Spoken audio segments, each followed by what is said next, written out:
સમાચારમાં આગળ વાત કરીશું ભાવનગરથી। ભાવનગર શહેરમાં વધતી કાળઝાળ ગરમીને ધ્યાનમાં રાખી ભાવનગર મ્યુનિસિપલ કોર્પોરેશન દ્વારા મહત્વનો નિર્ણય લેવામાં આવ્યો છે।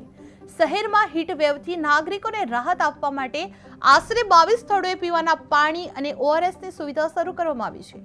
સામાન્ય રીતે એપ્રિલ મે મહિનામાં આ વ્યવસ્થા ઊભી કરવામાં આવતી હોય છે, પરંતુ આ વર્ષે ઉનાળાની શરૂઆતમાં જ તાપમાન વધતા તંત્ર એક્શન મોડમાં આવી ગયું છે। છેલ્લા 8 દિવસથી શહેરનું તાપમાન સતત વધી રહ્યું છે અને 39 ડિગ્રી સુધી પહોંચતા હીટવેવની અસર જોવા મળી રહી છે, જેને ધ્યાનમાં રાખી શહેરના મુખ્ય સર્કલો અને ચોક સહિત કુલ 22 સ્થળોએ મંડપ, ઠંડુ પાણી અને ઓઆરએસની વ્યવસ્થા ગોઠવવામાં આવી છે।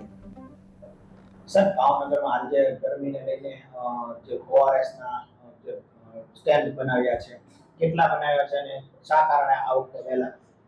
આ વર્ષે થોડુંક માર્ચ મહિનામાં ગરમીના પ્રમાણ થોડાક જ્યાદા છે, એ માટે માનનીય કમિશનર શ્રી અમે લોકોના મિટિંગ બોલાવ્યા અને મિટિંગમાં સૂચના આપી કે તાત્કાલિક ધોરણે જેમ બીજા કોર્પોરેશનોમાં પણ લગભગ શરૂ થઈ ગઈ છે અમદાવાદના બધામાં, એ રીતે આપણે અહીંયા જે મોટા મોટા સર્કલો જ્યાં પબ્લિકને અવર જવર વધારે રહેતી હોય એ તમામ સર્કલ લગભગ 22 જગ્યા, જેમ કે jewel circle, sorry RTO circle છે, નીલમબાગ સર્કલ, વિરાણી સર્કલ,